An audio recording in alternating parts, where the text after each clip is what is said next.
તે દિવસે ઘડિયાળ કે આવા એસી હોલ નહોતા, ઝાડ નીચે રહેવાનું અને તારા ઉપરથી નક્કી કરવાનું 3:30 વાગ્યા 4 વાગ્યા.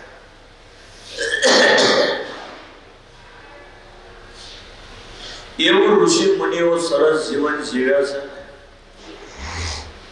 તેની વૈભવ નહોતો પણ સુખ શાંતિ બહુ હતી.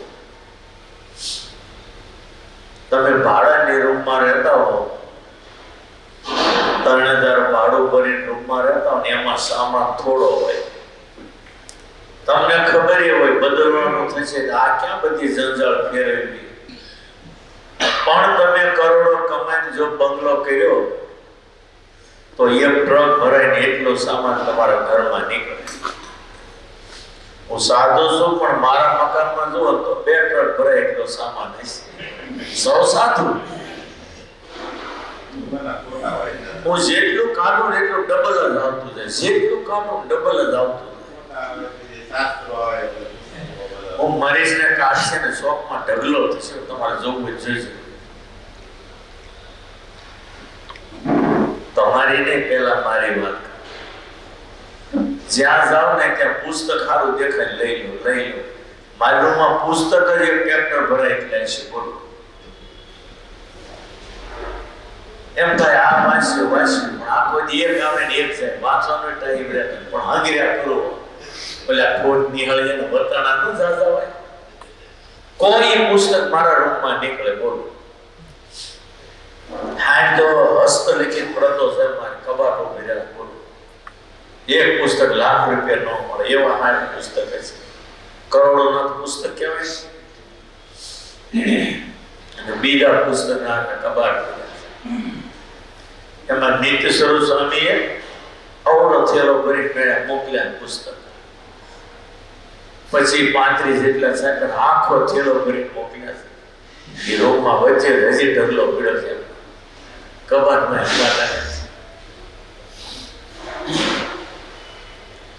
એટલે જંજાળ છે ને, આપણે જેટલી પોળી કરીએ એટલી થાય, ઓછી કરીએ એટલી ઓછી થાય. હું રોજ કેટલું કશું કાઢું તો વધતું જ જાય. ભક્તિ સ્વામી હેતવાળ કોક આવે ખીજવાય કરે, હું આ બધી અઘોષણ નિવાસ છે મારું ઘર.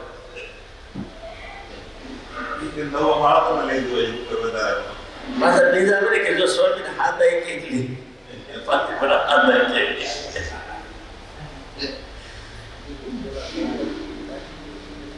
એમાં મૂર્તિઓનો પાર તમે કોઈ મૂર્તિ મારે ત્યાં મળે. બોલો મઢીલી બાર ઢગલા પ્રેમથી પણ કબાટમાં છાપેલીના થપ્પા છે.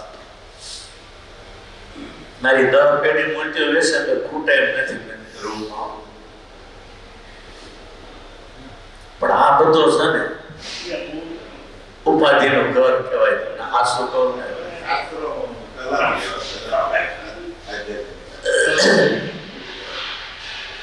ગર્ગ સંહિતા મારી કોઈ પાસે ન હોય.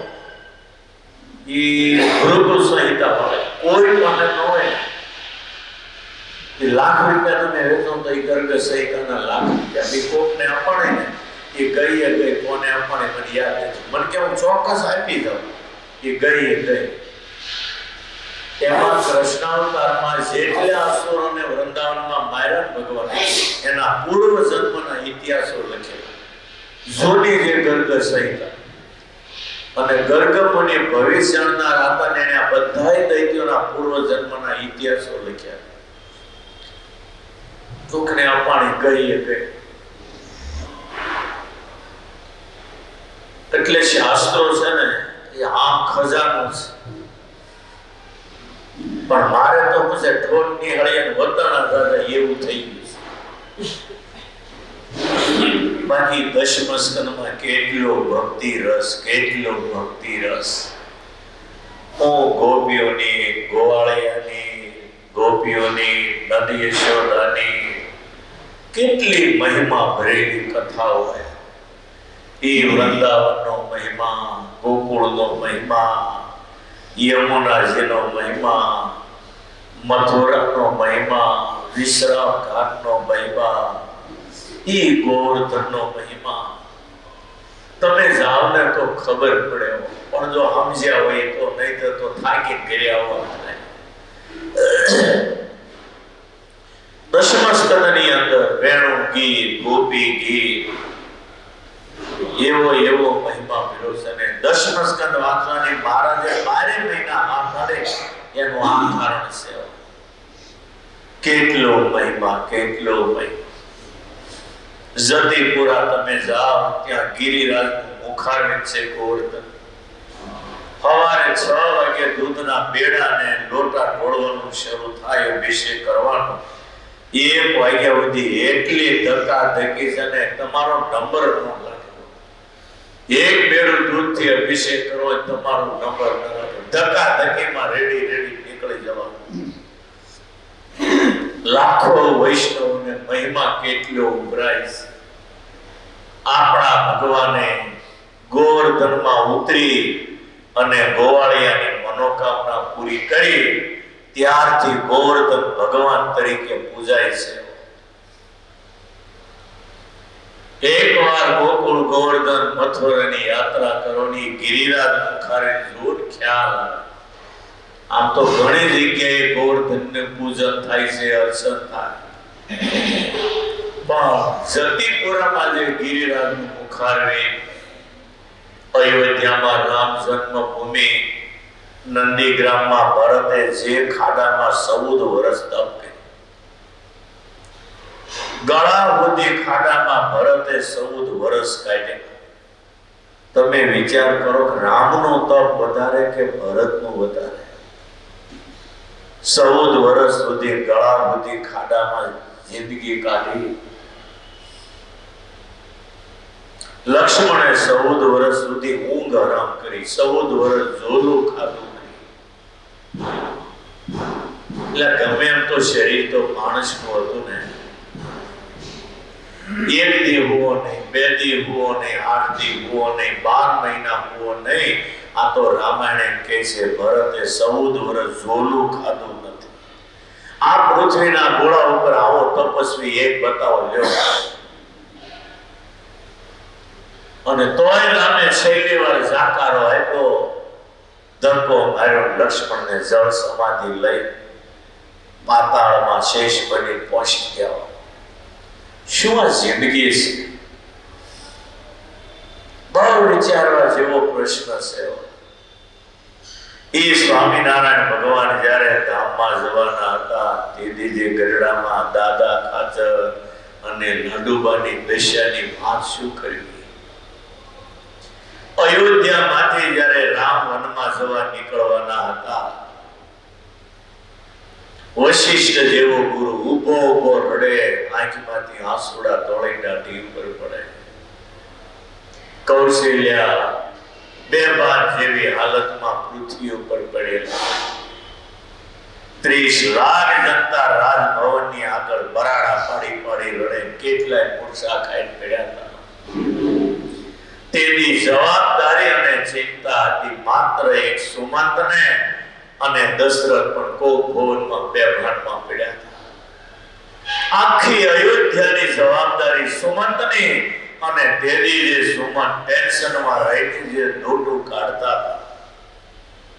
તો રામાયણમાં જો તો ખબર પડે કે આ કટોકટીનો સમય સુમંત પ્રધાનમંત્રીએ એક દિવસનો કેમ પસાર કર્યો છે. આપણા ઘરમાં ઘરનો મોભી દીકરો હોય, કમાવ અને શોટ લાગે, લાશ ઢાંકેલી હોય, ત્યારે ઘરમાં કેવી દશા હોય તમે વિચાર કરો. આ તો સ્વામિનારાયણની દયાથી બધું હરખું છે ને, એટલે આપણે ગાંડા કાઢીએ છીએ. ગોકુળમાંથી જ્યારે કનૈયો મથુરા જાય, તેથી યશોદાની હું દશા. નંદ અને યશોદા બેભાનમાં પડ્યા. ગોકુળના પાદરમાં કેટલી ગોપીઓ મળદાનો ઢગલો એમ પડી હતી. કોઈને આશ્વાસન દેનારું નહોતું. તેથી આ લોકોની કેવી દશા છે. રામાયણમાં તો એવું ચોખ્ખું લખ્યું છે કે રામ જ્યારે વનમાં ગયા, મહેલના જ્યારે પગે પગથિયા ઉતરે ત્યારે હજારો સ્ત્રીઓના હાથમાં પૂજાપાની થાળીઓ હતી. રાજ્યાભિષેકને બદલે વનમાં જાય આંધળોને બધાના હાથમાંથી થાળીઓ પડી ગઈ હતી. બેભાન થઈ હજારો સ્ત્રીઓ પડી ગઈ હતી. કઈ કઈ ને એટલા બધા અયોધ્યાની સ્ત્રીઓએ શ્રાપ આપ્યા. કઈ કઈ નું નખો જાજો રામને વનમાં ધકેલે છે. એટલી બધી હાય લાગી છે કઈ કઈ ને ન પૂછો વાત. પણ વનમાં જ્યારે ભીલોને રામે દર્શન દીધા ત્યારે ભીલોએ આશીર્વાદ આપ્યા. કઈ કઈ નું ભલું થાજો. એના પલ્લા બે હરખા રહ્યા. એક બાજુથી હાય લાગી, એક બાજુથી ભીલોના આશીર્વાદ આપ્યા. સુરગેપુરના હજારો ભીલોએ કઈ કઈને આશીર્વાદ આપ્યા. કઈ કઈ વનમાં રામને ન મોકલ્યા હતા. અમે જંગલમાં હબશીઓ, ભીલો અમને ક્યાંથી રામનું દર્શન થાય. સમય બલવાન, પુરુષ નહીં બલવાન. કાબે અર્જુન લૂટ્યો, યહી ધનુષ યહી બાણ. ધનુષનો ટંકાર અર્જુનનો થાય, પૃથ્વી ધડધડવા માંડી. પણ દ્વારકા વાળાએ જ્યારે પ્રભાસમાં શરીર છોડ્યું, અર્જુનને કહ્યું મારી રાણીઓને લઈ તમે હવે હસ્તિનાપુર વહી જજો. 7મે દિવસે સાગર આ દ્વારકાને ડૂબાડી દેશે. વૃદ્ધોને બધાને શંખો ધારમાં લાવી દેજો. અને દ્વારકાધીશ ગયા. અર્જુન જ્યારે રાણીઓને લઈ હસ્તિનાપુર જાય, માર્ગની અંદર કાબાઓએ લૂંટી લીધો. જે ધનુષનો ટંકાર વિશ્વને ધ્રુજાવતો, એ ધનુષ એનું કામ કરી ન શક્યું. કાબાઓ લૂંટી ગયા. લોહી લોહાણ હાલતે માંડ અર્જુન હસ્તિનાપુર પહોંચ્યા છે. આ ભાગવતની પહેલા સ્કંદની કથા છે. શું સમયની વાત. તમારી કઠણાઈ જ્યારે ઊભી થાય, ઘરમાં બેઠા હોય ત્યાં ભાલાવી પડે. ઘણા પગ ભાંગ્યો. કેમ થયું? સ્વામી ટેબલ ઉપરથી પડ્યો, ઘરમાં પગ ભાંગી ગયો. કાંઈ લેવા દેવા કરું, કોઈને નડ્યું, ક્યાંય બાજ્યું, કાંઈ કરું. મહિનાના ખાટલા હોય છે. બધા એના દાખલાઓ આપણે જોઈએ છીએ. આપણા સંપ્રદાય માટે પણ કેવો સમય હતો તમને બધાને ખબર છે. સારંગપુરના હનુમાનજીના ઉત્સવ પહેલા એ બાવાઓનો બળવો જે આપણા સંપ્રદાય ઉપર હતો, એ કોને ખબર નથી. કેટલી ઉપાધિ આજે બાવા અંદર બગડાટી બોલાવે છે, એવા પાદે છે જૂનાગઢમાં વાત પૂછો. નકરી અને ક્લિપો મોબાઈલમાં આવે છે. સૂર્યની સામે ઉડાડેલી ધૂળ છે ને, એ પોતાની ઉપર જ પડે. સ્વામિનારાયણ દયાનો સાગર. એક તો બ્રાહ્મણ હતા, ભગવાન હતા, ગરીબ હતા, કોઈની સામે કડવું વેણ બોલી શકતા નહોતા, એવા ગરીબડા હતા. એનો દ્રોહ ધનો કાઢી નાખ્યો. કેવા દયા. ગાળો દે એનું કલ્યાણ કરે, મારે એનું કલ્યાણ કરે. ક્યાં કરોડો બ્રહ્માંડોનો અધિપતિ. આ ગાંડાઓને ખબર નથી સ્વામિનારાયણ કોણ હતા.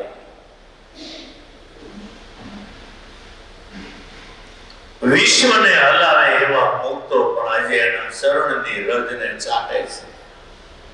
કેટલી એની મોટી કલ્પના તો. જીવોના કલ્યાણને માટે આવ્યા. કેવા કષ્ટો વેઠીને આ સંપ્રદાય રૂપી ઇમારત ઊભી કરી છે. દુનિયામાં દયાળુ ઘણાય છે, પણ સ્વામિનારાયણ ભગવાન દયાળુ એનો જોટો મળે. સંતોને કેવા ગામડે દૂર પડ્યા. છેલ્લી વાર સંતોને કોઈને હાથ ભાંગી નાખ્યા, કોઈના પગ ભાંગી નાખ્યા, કોઈના માથા ફોડી નાખ્યા. બાવાઓએ પણ એ સંતો જ્યારે ગઢડા આવે, બધાય પાટા પીંડી વાળા સંતો, સ્વામિનારાયણ ભગવાન એક એક સાધુને બધમાં ભરી ગયા. ભગવાને કહ્યું, સંતો, દુર્જનો આટલો બધો જો તમારી ઉપર ત્રાસ ગુજારતા હોય, તમે એને મારો નહીં તો કાંઈ નહીં, પણ થોડો ઉફાળો તો રાખવો જોઈએ. તેથી હાથ પગ માથા ફૂટેલા પાટા પીંડી વાળા સંતો એમ કહેશે, મહારાજ, દુર્જનો એનું દુર્જન પણ ન ભૂલે તો અમે અમારી સાધુતા કેમ ભૂલીએ? તમે એવા આશીર્વાદ આપો, ગમે એવા આ ફાટેવા દુઃખ આવે તો અમે સહન કરી શકીએ. ત્યારે ભગવાને સંતોને બધ ભરી મળ્યા, મારા વાલા સંતો, હવે તમે પાપીઓ અધમો કરોડોનો તમે આ ગુજરાતમાં ઉદ્ધાર કરી શકશો. તમારો દ્રોહ કરનારા એના હવે કોણ ખૂટ્યા છે? વાયવ્ય દિશામાંથી ગીર પુરુષ ખંડમાં રામચંદ્રજી જે અંગદને રાજા હતું, એ અંગદના વંશનો રત્નમુખી રાજા ગવેન્દ્ર સરમાલકા વિશ્વમાં વિજય મેળવતા ભારતમાં આવ્યો છે અને હમણાં ગુજરાતમાં આવશે અને અસુરો થકી તમારી રક્ષા કરશે. ત્યાં સુધી તમે બાહ્ય વેબદ કાઢી નાખો. અલક્ષ્ય લીન કોઈ તમને ન ઓળખે કે સ્વામિનારાયણનો સાધુ એવા વેશમાં ફરો. આવું જ્યારે ભગવાને કહ્યું ત્યારે બધાએ સંતો રડી પડ્યા. મહારાજ, તમારી હયાત છે ને, અમારે જો આ રીતે રહેવું પડે તો કાલે તમે અને અમે નહીં હોય તેથી અમારા વારસદારો કેમ જીવી શકશે? રડતા રડતા સંતોએ જ્યારે આ વાત કરી ત્યારે ભગવાને એ સંતોને જે જવાબ આપ્યો ને શબ્દો સદાનંદ સ્વામીએ સત્સંગી જીવનમાં લખ્યા. સંતો, તમારે એવું ન માનવું કે મારી હાજરીમાં તમારે ગુપ્તપણે અલક્ષ્યપણે ફરવું પડે. પૂર્વે પાંડવોની પણ આ દશા હતી. અલક્ષ્ય લિંગમ નિવસન વિરાટ નગરે પુરા, પાંડવા કૃષ્ણ સહાય અપી શાસ્ત્રવ સંકટા. એ સંતો, સોનાની નગરીનો માલિક દ્વારકાધીશની હયાત હતી, છતાંય પાંડવોને વિરાટ નગરની અંદર ગુપ્તપણે કોઈ ઓળખે નહીં એવા વેશમાં 12 મહિના રહેવું પડ્યું. વિશ્વના ગોળા ઉપર જેનો જોટો ન જડે એ મહાન સતી દ્રૌપદીને વિરાટ રાજાની રાજકુમારીઓને નાચગાન શીખવવા શ્રૈલંદ્રી નામની દાસી બનીને રહેવું પડ્યું. યુદ્ધની અંદર ધનુષનો ટંકાર કોઈથી સહન ન થાય એ અર્જુનને બ્રહ્મલા બની અને વિરાટ રાજાની રાજકુમારીઓને નાચગાન શીખવવું પડ્યું. 12 મહિના ભગવાન હયાત પૃથ્વી ઉપર, છતાં આ પરિસ્થિતિમાં પાંડવોને જીવવું પડ્યું. માટે મારી હયાતમાં તમારે અલક્ષ્યપણે રહેવું પડે તો એનું તમારે દુઃખ ન લગાવો. અને ભગવાને કહ્યું છે, કોઈ તમને ન ઓળખે એ રીતે વિચરણ કરવા દે. એ વાયવ્ય દિશામાંથી આવેલો રાજા તમને દુઃખ દેનારના કોણે ખૂટ્યા છે અને દંડ આપશે. અને ત્યાં સુધી તમે આ વેશમાં રહો, પછી ખુલ્લેઆમ સંતના વેશમાં રહેજો તમે. અને પછી સંતો રાગની જેમ ફરતા, કોઈ ઓળખે નહીં કે સ્વામિનારાયણનો સાધુ છે. સોટલી કાપી નાખવાની, કંઠી રાખવાની નહીં, કપાળમાં તિલક સાંડલો કરવાનો નહીં. અલક્ષ્યપણે મહિનાઓ સુધી આપણા સંતો ગુજરાતમાં ફર્યા છે. સમય કોને માટે ક્યારે કેવો આવે કઈ કહી શકાતું નથી. આજે આંકડા કરતા કાલે એક દીકરો મરી જાય, આ સુધી રડતા આવડે નહીં, કોઈ સાના રાખે તો સાનાય રહી. આજે રડતો હોય તો કાલે એને ખોવાયેલા 15 લાખ પાછા આવે તો દાંત કાઢતો થઈ જાય. કોને માટે કેવો સમય કલ્પી શકાય એવું નથી. ગોકુળની સ્થિતિ, ભગવાન વનમાં ગયા, અયોધ્યામાં ધર્મ કુળની સ્થિતિ, અને રામ વનમાં ગયા ત્યારે અયોધ્યાના લોકોની પરિસ્થિતિ કેવી હતી. વાલ્મીકી રામાયણમાં તો ત્યાં સુધી લખ્યું કે રામ વનમાં ગયા ત્યારે પ્રજા એટલી રડીશ. પાગળ સુધી પ્રજાજનો જ્યારે વળાવવા જાય છે, લોકોના ચાલવાથી ધૂળ ઉડતી, પણ અયોધ્યાના આગળથી રામ જ્યારે બધાને પાછા વાળે અને પ્રજા રડીને એના આંસુડામાંથી નીચે ગાળો થઈ ગયો છે. પ્રજાને કેટલો રામનો વિરહ છે. હજી અયોધ્યાની ગાદીએ બેઠા નથી. આવું દિલ જો રામે જીત્યું હોય તો એ અયોધ્યાની ગાદીએ બેસીને પ્રજાનું દિલ કેવું જીતી શકે, કલ્પના કરો. મારી કથામાં છે ને આમ ક્રમ ન આવે, આડેધડ આવે, પણ ભગવાનની વાત હોય. કાલ ભક્તિ સ્વામી ભગવાન ભાઈ કહેતા હતા, કઈ બાજુથી ક્યાં વયું જાય ને સ્વામીનું બોલતા એ કઈ કહેવાય નહીં. પણ આરો એક વાત કહું, બીજી દેખાવ મળે, એ કહું ત્યાં ત્રીજી દેખાવ મળે. ઉગમનો સીધો આથમનો વયો જવો. ને હારો રામાયણના, ભાગવતના, સત્સંગી જીવનના એક તમે પ્રસંગ જુઓ, આપણી અકલ ખોવાઈ જાય. ક્યાં હિમાલયમાં નીલકંઠ વર્ણી એકલા ફરતા હતા, બરફના પહાડો, બરફના પહાડ સરતા જે પગ લપસી જાય અને દરદરતા નીચે આવે, પગમાંથી લોહીની ધારાઓ જતી હોય, 2 કલાક સુધી મૂર્છામાં પડી ગયા, ઝરણામાં પડ્યા હો, કસરું કેટલું શરીર ઉપર ચડી ગયું હો. તેથી કોણ એનો હાથ ચાલવા ગયું? સારું છે 7 વર્ષ હનુમાનજી હારે રહ્યા, નહીતર હું થાત આપણા ભગવાન. રામ તો વનમાં ગયા ત્યારે સીતા ને લક્ષ્મણ હારે હતા, ઘનશ્યામ ની હારે કોણ વિચાર કરે?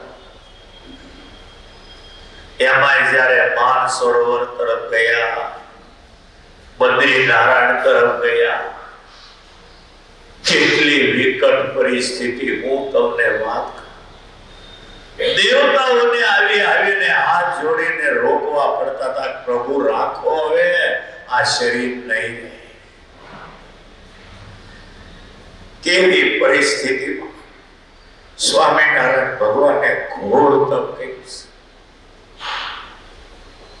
કદાચ સાચું કહું ને, સ્વામિનારાયણ જેવું તપ કોઈનું ન કહેવાય. રામના કરતાય પણ 100 ગણું કઠોર તપ એને વન વિચરણમાં વર્ણિત હતું. 2 PS વાળાએ વન વિચરણ બનાવ્યું છે, એ તમે જુઓ ને, એ પહાડોની અંદર વર્ણિની દિશા તમે રડ્યા વગર ન રહો.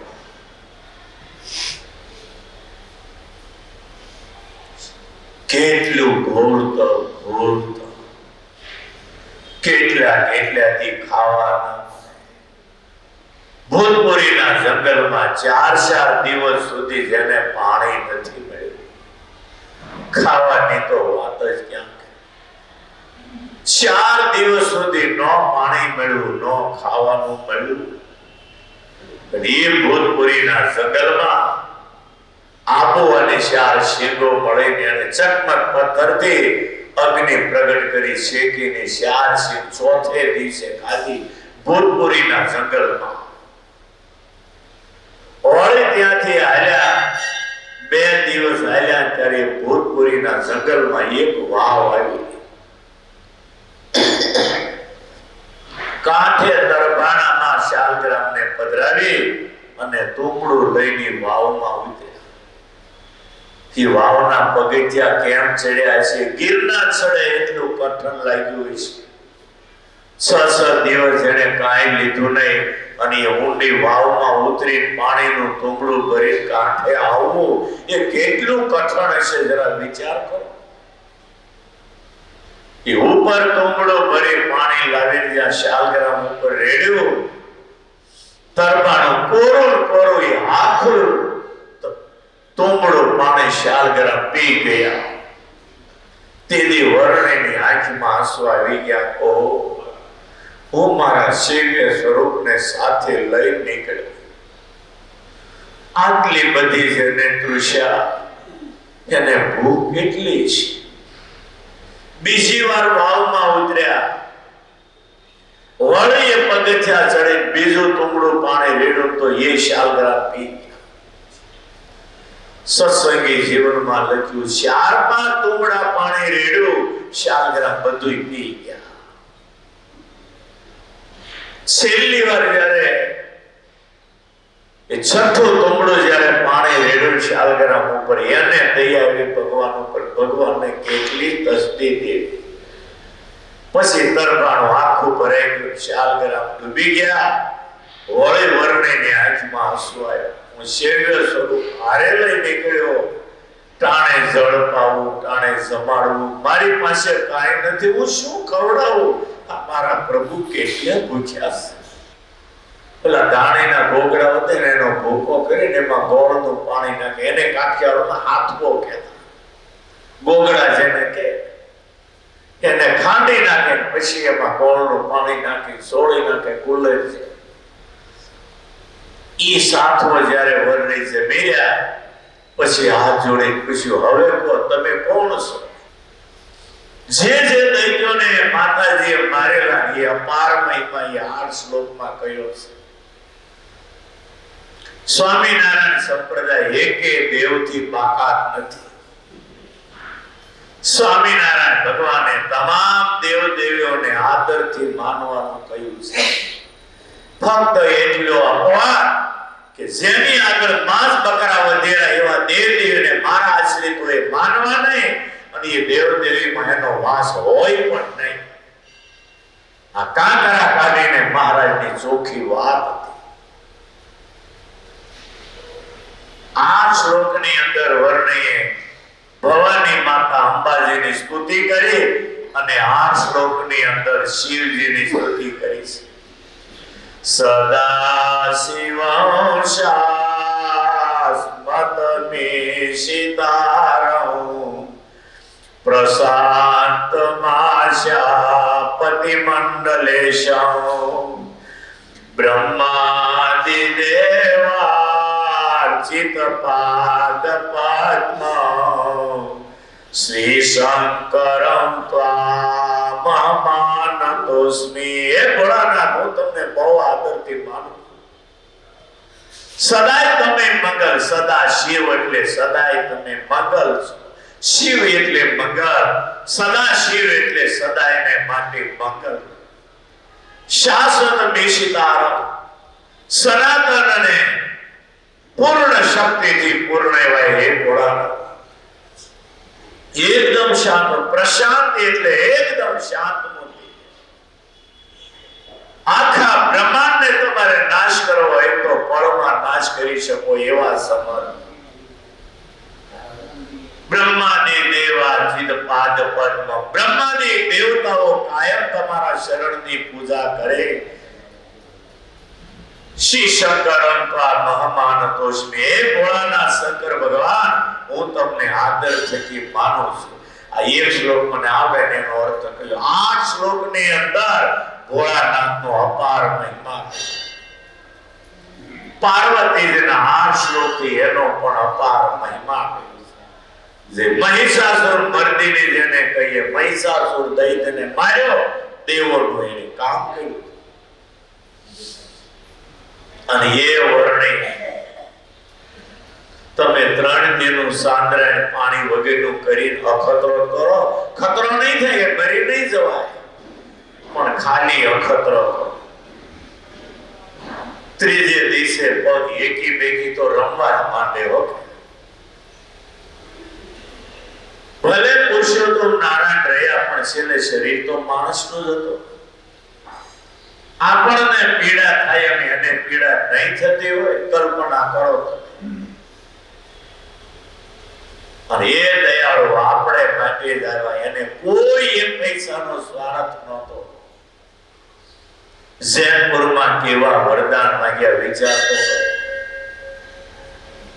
રામાનંદ સ્વામીને કહ્યું, હે ગુરુદેવ, આપણા સત્સંગીના પ્રારબ્ધમાં હાથમાં રામ પત્ર લઈ ઘર ઘરે ભીખ માંગવા જેવું કટણ પ્રારબ્ધ જો એના કપાળમાં લખાયેલું હોય તો એ મારી ઉપર આવે અને મારા પ્રારબ્ધથી અન્ન વસ્ત્ર આબરૂ ને આશ્રયથી સુખી થાય. હવે ક્યાંય એને કુંવારો રહેતો જગતના જીવની ઉપર સ્વામિનારાયણ ભગવાને જે દયા કરી એ તો ન ભૂતો ન ભવિષ્ય.